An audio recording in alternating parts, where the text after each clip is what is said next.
2 కేజీల చేప ఫ్రై ఎలా తయారు చేయాలో తెలుసుకుందాం.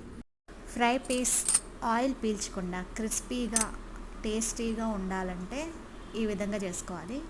చేప ముక్కల్ని ఎంతగా వీలైతే అంతగా సన్నగా కట్ చేయించుకోవాలండి. 100 గ్రాముల అల్లం వెల్లుల్లి పేస్ట్ వేసుకొని బాగా కలిపేసుకోవాలి. దీనిలో ఉప్పు, కారం, పసుపు వేసుకొని బాగా కలుపుకోవాలండి. 1 కప్పు శనగపిండిలో ఉప్పు, కారం రుచికి సరిపడా కలుపుకోవాలి. మరొక ప్లేట్లో బొంబాయి రవ్వను తీసుకోవాలండి, 1/2 కప్పు.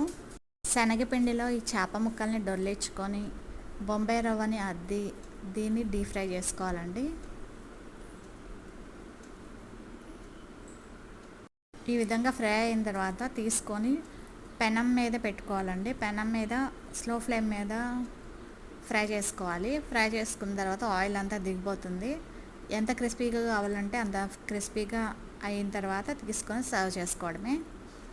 టేస్ట్ చేసిన వాళ్ళు ఎవరైనా ఆహా ఏం రుచి అనాల్సిందే. Thanks for watching. Please like, share, subscribe.